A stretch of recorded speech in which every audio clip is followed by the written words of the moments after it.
Hello student, कक्षा 9 गणित chapter number अध्याय 7 त्रिभुज प्रश्नावली 7.2 का हम तीसरा सवाल देखते हैं।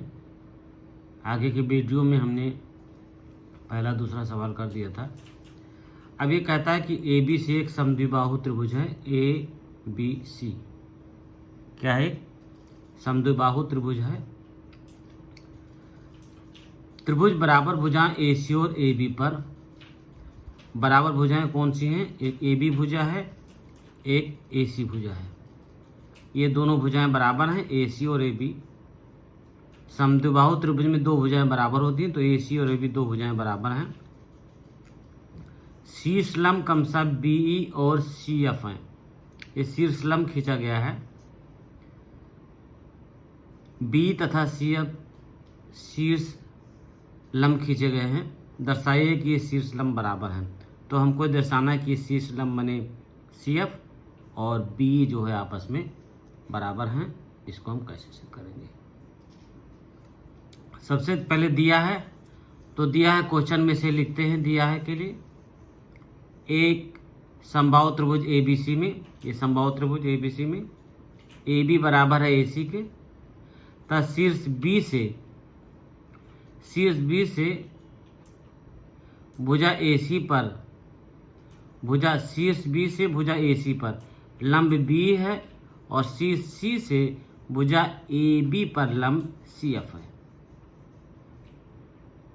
ठीक है, ये लंब कितना है? ये लंब जो है वो सी एफ लंब है। ठीक है, हमको क्या सिद्ध करना है? बी एफ बराबर बी बराबर सी, ये शीर्ष लंब जो है बराबर होंगे बी बराबर है सी एफ। ये हमको सिद्ध करना है। तो सवाल में से हम देख लेते हैं सारी चीजें। अब उपपत्त में आ जाइए। ए बी बराबर ए सी दिया है, ए बी बराबर दिया है ए सी के। ए बी बराबर है किसके? ए सी के। क्यों? क्योंकि समद्विबाहु त्रिभुज है, तो ए बी बराबर ए सी के। त्रिभुज ए बी सी में आ जाइए। त्रिभुज ए बी सी में, त्रिभुज कौन सी है? ए बी सी में, ए बी सी में। त्रिभुज ए बी सी में आ जाइए। ए बी बराबर ए सी के दिया हुआ है। ठीक है, और कोण ए बी सी यानी कोण बी बराबर है कोण सी के, यानी ए सी बी के। कोण ए बी सी बराबर है ए सी बी के। बराबर भुजाओं के समूह कोण बराबर होते हैं, तो ये कोण बराबर है। बराबर भुजाएं हैं तो कोण बराबर होगा, यानी ए बी सी बराबर होगा ए सी बी के।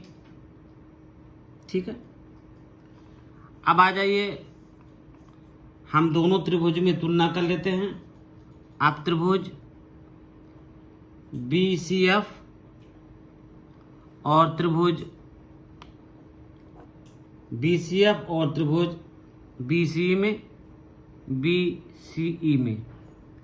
बी सी एफ कौन सा त्रिभुज है? देखिए, बी सी और एफ, ये त्रिभुज ही है, पहला त्रिभुज है।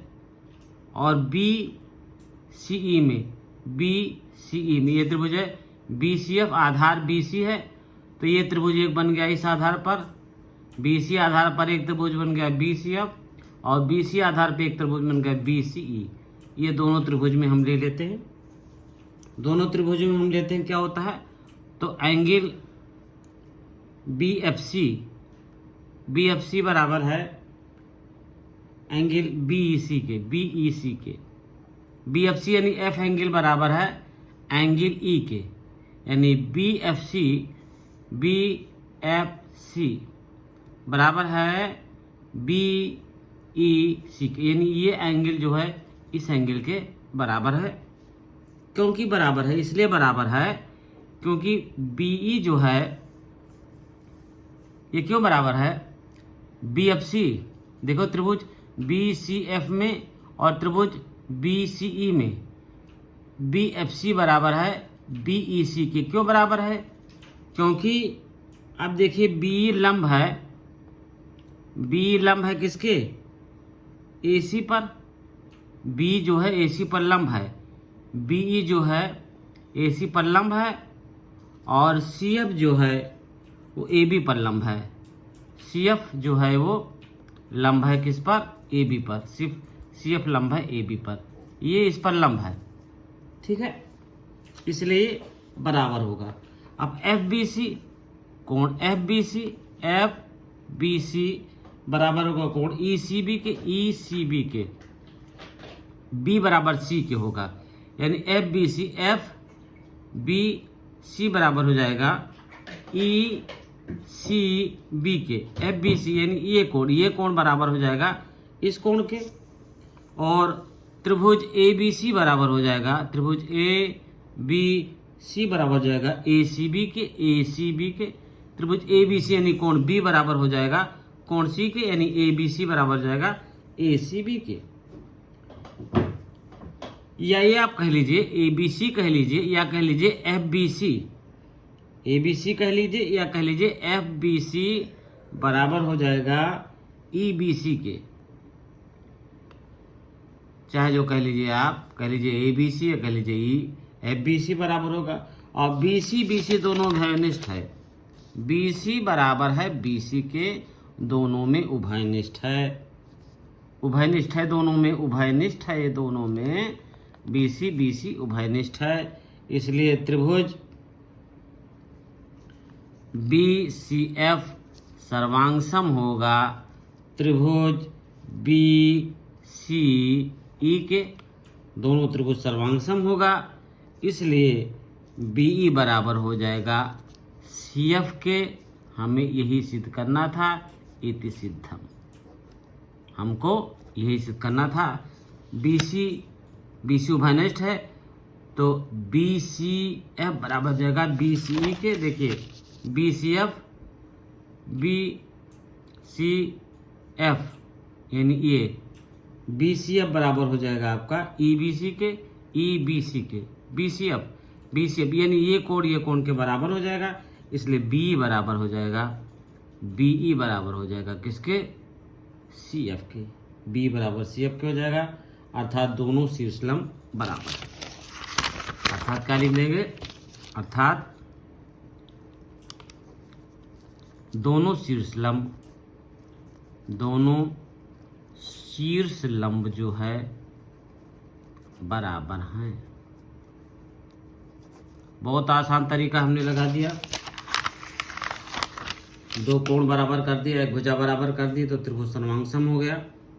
दो कोण से कर दिया, एक भुजा से कर दिया तो ये त्रिभुज हो गया सर्वांगसम, और जब त्रिभुज सर्वांगसम हो गया तो बी सी एफ के बराबर। अब आते हैं इसका अगला क्वेश्चन नंबर चौथा देख लेते हैं। चौथा नंबर क्वेश्चन क्या कहता है, बहुत आराम से देख लीजिए। चौथा नंबर कहता है कि ए बी सी एक त्रिभुज है, ए बी सी एक त्रिभुज है जिसमें ए सी और ए बी पर खींचे गए शीर्षलंब ए सी और ए बी पर, ए सी पर खींचा गया शीर्षलंब बी ई है और ए बी पर खींचा गया शीर्षलंब सी एफ है। बी और सी एफ शीर्षलंब खींचे गए हैं, तब दर्शाइए कि ए बी ई यानी ये वाला त्रिभुज, ए बी यानी ये त्रिभुज ए बी बराबर हो जाएगा किसके? ए सी एफ के, ए सी एफ के। ये वाला त्रिभुज जो है ए सी एफ के बराबर हो जाएगा, और ए बी बराबर हो जाएगा ए सी के, और ए बी बराबर हो जाएगा ए सी के, अर्थात ए बी सी एक समद्विबाहु त्रिभुज होगा। ये हमको सिद्ध करना है। अब दिया है तो उसी में से लिख देंगे। ए बी सी में शीर्ष बी से शीर्षलंब बी तथा शीर्ष सी से शीर्षलंब सी एफ क्रमशः ए सी और ए बी इस प्रकार खींचा कि बी बराबर सी एफ के। बी से शीर्षलंब खींच दिया ए सी पर बी, सी से शीर्षलंब खींच दिया ए बी पर एफ, ठीक है। तो इस तरह से बी बराबर होगा, दोनों ये शीर्षलंब बराबर होंगे, बी बराबर हो जाएगा सी एफ के। हमको सिद्ध क्या करना है? त्रिभुज ए बी ई सर्वांगसम होगा त्रिभुज ए सी एफ के, और ए बी बराबर होगा ए सी के, और त्रिभुज ए बी सी एक समद्विबाहु त्रिभुज होगा, जैसे सवाल में लिखा है मैंने उसी तरह से लिख दिया है।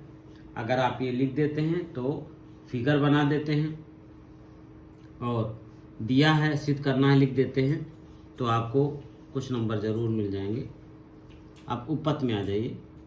उपपत्त में अब देखिए उपपत्त में क्या है, बी शीर्षलंब है AC पर। बी जो है शीर्षलंब है, बी जो है शीर्षलंब किस पर है, AC पर। बी शीर्षलंब है किस भुजा पर, AC भुजा पर। बी जो है शीर्षलंब है, इसलिए AEB बराबर 90 अंश हो जाएगा। AE बराबर 90 अंश हो जाएगा। AEB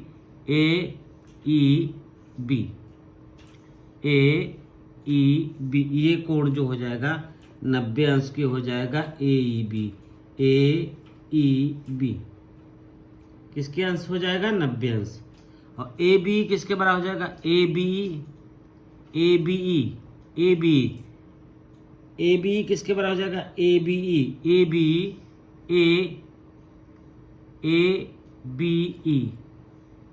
किसके बराबर हो जाएगा, ये हो जाएगा 90 माइनस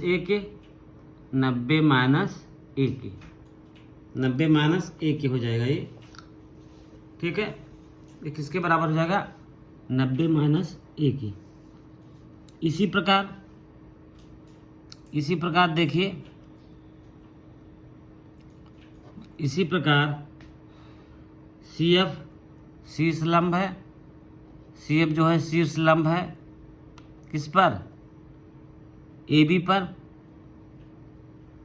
CF जो है AB पर ये शीर्षलंब है। ये CF, ये आप देखिए CF AB पर ये शीर्षलंब है।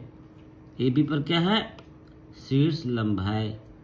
अब ये देखिए, ये 90 माइनस ये हो जाएगा, कितना हो जाएगा ये 90 माइनस ये हो जाएगा। ये कितना हो जाएगा, ये भी 90 माइनस ये हो जाएगा। कितना हो जाएगा, 90 माइनस ए हो जाएगा। क्योंकि इस त्रिभुज में देखिए, इस त्रिभुज में देखिए, ठीक है, ये कितना है, ये 90 है, ये 90 है, ये 90 है, तो ये 90 है, ये 90, ये ए है, तो ये 90 माइनस ए हो जाएगा, ये हो जाएगा। ये 90 है, ये ए है, तो ये 90 माइनस ए हो जाएगा। तो इस तरह से दोनों का मान इसको निकाल लेते हैं। बगला ये इसी प्रकार CF शीर्षलंब है किस पर, AB पर शीर्षलंब है। CF जो है शीर्षलंब है AB पर। ठीक है, तो कोण AFC बराबर हो जाएगा 90 डिग्री। इसको भी कोण लिख दीजिए।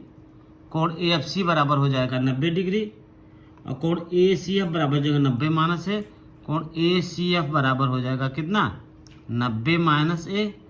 ACF बराबर 90 माइनस हो जाएगा, तो ABE बराबर हो जाएगा ACF के। यानी ये कोण जो है ABE बराबर हो जाएगा ACF के, क्यों भी 90 माइनस है और ये भी 90 माइनस है। तो हम इसको लिख देते हैं, अतः कोण ABE बराबर हो जाएगा, AB बराबर हो जाएगा ACF के। और AEB बराबर हो जाएगा, AEB बराबर हो जाएगा किसके, AFC के,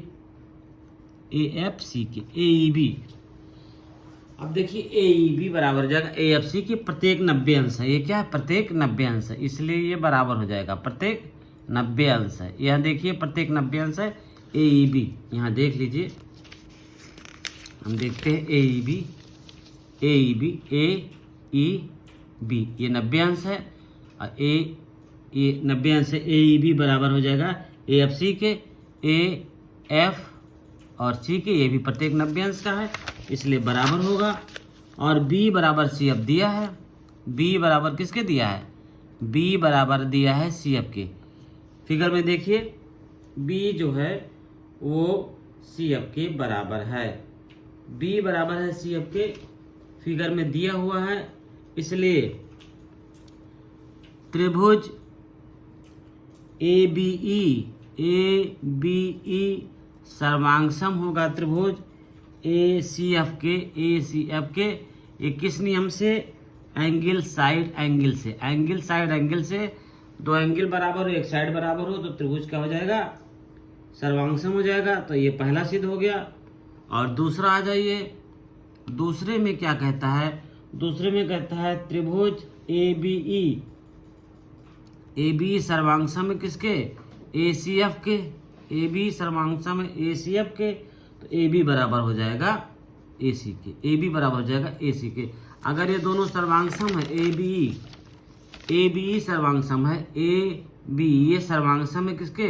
ACF के। ये दोनों त्रिभुज आपस में सर्वांगसम है तो AB बराबर हो जाएगा AC के। AB जो है AC के बराबर हो जाएगा। AB बराबर AC के। अतः त्रिभुज ABC समद्विबाहु त्रिभुज होगा। समद्विबाहु त्रिभुज होगा। ठीक है, तो ये आपका दूसरा सवाल हो गया, यानी ये सवाल नंबर हो गया आपका चौथा। अब सवाल नंबर 5वां देख लेते हैं। 5वां सवाल देख लेते हैं। 5वां सवाल क्या कहता है? बहुत आसान 5वां सवाल है। देखिए 5वां सवाल कहता है कि ABC और DBC एक ही आधार पर स्थित दो समद्विबाहु त्रिभुज हैं। दर्शाइए कि यानी ABC, ये C है, ABC है, ये ABD है। ABC यहाँ देखिए AB, ये C है, ये कटा हुआ है ABC। और देखिए ABC और DBC ये नहीं, ये त्रिभुज और ये त्रिभुज ABC और DBC एक ही आधार पर स्थित दो समद्विबाहु त्रिभुज हैं। तो दर्शाइए ABD यानी ABD यानी A बराबर हो जाएगा ACD के। ABD यानी A बराबर हो जाएगा ACD के, यानी इसके, ये इसके बराबर होगा। ये हमको सिद्ध करना है। ये हमको क्या करना है? सिद्ध करना है। तो क्वेश्चन हमने उतार दिया। अब सीधे उसी में से दिया है, लिख लीजिए। दो समद्विबाहु त्रिभुज ABC यानी ABC और DBC, दो समद्विबाहु त्रिभुज एक ही आधार BC पर स्थित हैं और AB बराबर है किसके? AC के, और DB बराबर है CD की या DC के। यानी ये भुजा बराबर है इस भुजा के और ये भुजा बराबर है इस भुजा के। तो हमको सिद्ध करना ABD यानी ये कोण बराबर होगा इस कोण के। ये हमको सिद्ध करना है। ठीक है, समझ में आ गया आपके? अब देखिए त्रिभुज ABC में, उपपद में देखिए त्रिभुज ABC में, इस त्रिभुज में देख लीजिए ABC में आप देखते हैं, क्या देखते हैं त्रिभुज ABC में? त्रिभुज ABC में आप देख लीजिए AB बराबर AC के, AB बराबर है AC के, दिया हुआ है ना, AB बराबर है AC के, और कोण ACB बराबर है कोण ABC के, ACB यानी ये वाला कोण बराबर है ACB बराबर है ABC के, इस कोण के।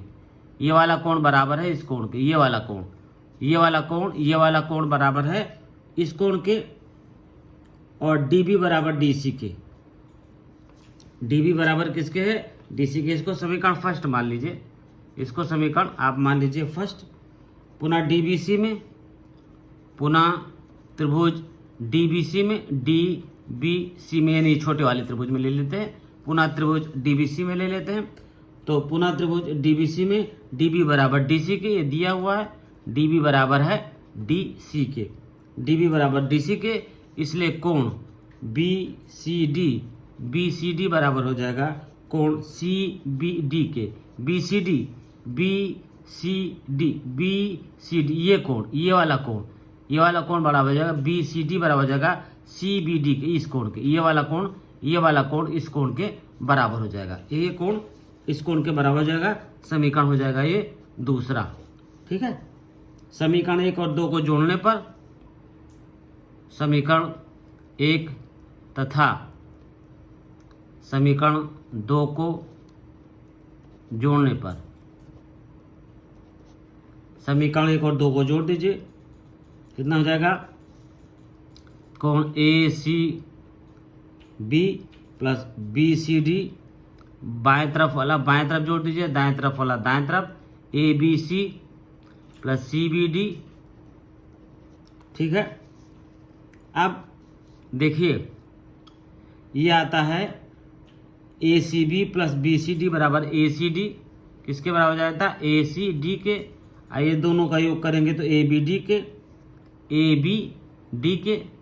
ठीक है, अब इसको पहले लिख लीजिए, इसको बाद में लिख दीजिए। कोण ABD बराबर हो जाएगा कोण ACD के। तो ये हमने सिद्ध कर दिया। तो इस तरह से आपके ये प्रश्नावली 7.2 के हमने तीसरा, चौथा, पांचवा सवाल कर दिया है। बाकी के सवाल अगले वीडियो में करेंगे। अगर चैनल आपको समझ में आता है तो चैनल को लाइक करें, सब्सक्राइब करें और अपने ज़्यादा से ज़्यादा साथियों में शेयर करें। चैनल को व्हाट्सएप और फेसबुक पर शेयर करें, ज़्यादा से ज़्यादा अपने साथियों में इसको सेंड करें। चैनल को लाइक और सब्सक्राइब करें, बेल आइकन को दबाएं। जैसे आप बेल आइकन को दबाएंगे मेरे द्वारा बनाया गया वीडियो आपके पास तुरंत पहुंच जाएगा। धन्यवाद।